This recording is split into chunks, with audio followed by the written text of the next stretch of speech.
നമുക്ക് ബേസ് ആയിട്ട് കുറച്ച് സോൾട്ടും കുറച്ച് പെപ്പറും കൂടി ഇടണം. ഇട്ട് കഴിഞ്ഞിട്ട് നമുക്കൊരു എഗ്ഗ് ഇട്ടിട്ട് നമുക്ക് ജസ്റ്റ് ഒരു പുളിസെ പോലെ ആക്കിയെടുക്കാം. ഇനി ഇതിന്റെ മുകളിൽ നമ്മൾ കുറച്ച് പെപ്പർ ഇട്ട് കൊടുക്കാം. സോൾട്ട് ഒരുപാട് വേണ്ട, നിങ്ങൾക്ക് ആവശ്യത്തിന് ഇട്ടാൽ മതി. ഇതൊന്ന് അടച്ചു കൊടുക്കാം. ലോ ഫ്ലെയിമിലിട്ട് നല്ലൊരു പുളിസെ, പിന്നെ നമുക്ക് കുറച്ച് സ്റ്റിർ ഫ്രൈഡ് വെജിറ്റബിളും കൂടാണ് ഇപ്പം നമ്മൾ കഴിക്കാൻ പോകുന്നത്. നമുക്ക് മഷ്റൂം റെഡി ചെയ്ത് വെച്ചിട്ടുണ്ടായിരുന്നല്ലോ നമ്മൾ വീക്കിലിയിലേക്ക്. അപ്പൊ അതിൽ നിന്ന് കുറച്ച് മഷ്റൂമും കുറച്ച് റാഡിഷും കുറച്ച് ബ്രോക്കോളിയുമാണ് ഞാനിപ്പോൾ ഉപയോഗിക്കാൻ പോകുന്നത് സ്റ്റിർ ഫ്രൈ ചെയ്യാൻ വേണ്ടി. അപ്പം നമ്മൾ ഈ വെജിറ്റബിളൊക്കെ ഒരു സൈഡിലോട്ട് മാറ്റിയിട്ട് നമുക്ക് ഇനി മഷ്റൂം ചേർത്ത് കൊടുക്കാം. അപ്പം മഷ്റൂം ചേർത്ത് കഴിഞ്ഞ് ഞങ്ങൾക്ക് വളരെ കുറച്ചാണ് ഓയിൽ ഉപയോഗിക്കുന്നത്. ഒലിവ് ഓയിലാണ് ഞാൻ ഉപയോഗിക്കുന്നതെങ്കിലും ഒരു കുറച്ചുകൂടെ ഒന്ന് തൂവി കൊടുക്കാം. ഇതെല്ലാം കൂടെ ഇളക്കി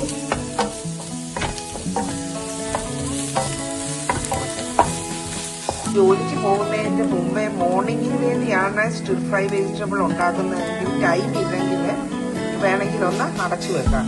പക്ഷെങ്കിൽ ടൈം ഉണ്ടെങ്കിൽ സ്റ്റിർ ഫ്രൈ വെജിറ്റബിൾ എപ്പോഴും ഇടാതാണ് ചെയ്യുന്നത്. എന്നാലേ ഒരു ക്രഞ്ചി ആയിട്ട് ഇരിക്കത്തുള്ളൂ. അപ്പം ഇത് ഏകദേശം ആയിട്ടുണ്ട്. ഇനി പ്ലേറ്റ് ചെയ്യുമ്പോൾ നമുക്ക് കാണാം. ലഞ്ച് പ്രിപ്പയർ ചെയ്യാൻ പോവാ. നമ്മുടെ ഹെൽത്തി ഡയറ്റ് പ്ലാനിന്റെ ഭാഗമായിട്ടുള്ള നമ്മള് 1 വീക്ക് മീലില് എല്ലാം റെഡി ചെയ്ത് വെച്ചിട്ടുണ്ടല്ലോ, മീലിന് ആവശ്യമായ സാധനങ്ങള്. അതിൽ നിന്ന് ഇന്ന് ഞാൻ ലഞ്ചിന് ചെയ്യാൻ പോകുന്നത് റാഗി സ്റ്റിക്ക് വെച്ചൊരു പുട്ടും ചെറുപയർ വെന്ത് വെച്ചിട്ടുണ്ട്. അതുകൊണ്ട് കറിയും ഒരു മുട്ട പുഴുങ്ങിയത്, അത്രയുമാണ്. അപ്പം കുറച്ച് വെള്ളം, സാധാ നമ്മുടെ ടാപ്പ് വെള്ളമാണ്, പച്ചവെള്ളം, അതിനകത്തേക്ക് കുറച്ച് സോൾട്ട് കൂടി ഇട്ട് കൊടുക്കും. ഇട്ട് കൊടുത്തിട്ട് പിന്നെ കുറച്ച് റാഗി സ്റ്റിക്ക് എടുത്ത് നമ്മുടെ ആവശ്യത്തിന് വേണ്ടി എത്രയെന്നാന്ന് വെച്ചാൽ അപ്പം ആ റാഗി സ്റ്റിക്ക് ഇതിനകത്തേക്കൊന്ന് സോക്ക് ചെയ്ത് വെക്കണേ.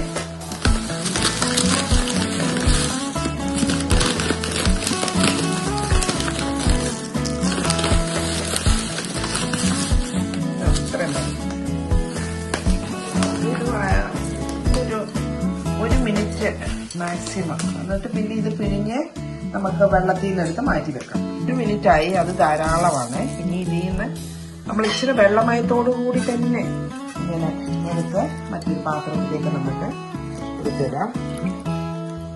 കുറച്ച് വെള്ളമയം ഉള്ളത് നല്ലതാണ്.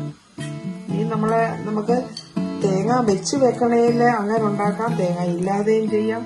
ഞാൻ പക്ഷെ കുറച്ച് തേങ്ങ വെച്ചാണ് ചെയ്യുന്നത്. അല്ലെ നമ്മൾ കഴിക്കുമ്പോൾ ഒരു ചെറിയ ടേസ്റ്റ് വേണമല്ലോ. ഒരു പാത്രത്തില് എണ്ണ ചൂടായപ്പോ നമ്മള് ഇഞ്ചി, വെളുത്തുള്ളി അരിഞ്ഞു, കുറച്ച് കറിവേപ്പിലയും കൂടെ നമുക്ക് ഇട്ട് കൊടുക്കാം.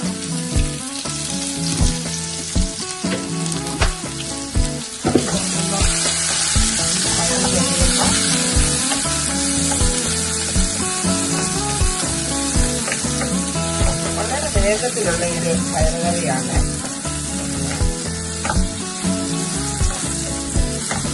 വെളുത്തുള്ളിയൊക്കെ നല്ലവണ്ണം ഇത് ചേർത്തിട്ടുണ്ട്. അപ്പൊ നമുക്ക് സവോളയൊക്കെ നമ്മള് കട്ട് ചെയ്ത് വെച്ചേക്കുമായിരുന്നല്ലോ, അത് കുറച്ച് സവോള ഇട്ട് കൊടുക്കാം.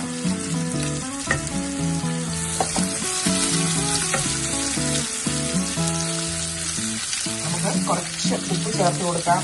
പയറ് വേവിച്ചപ്പം കുറച്ച് ഉപ്പ് ഇട്ടത്, അതുകൊണ്ട് കുറച്ചിട്ടാൽ മതി.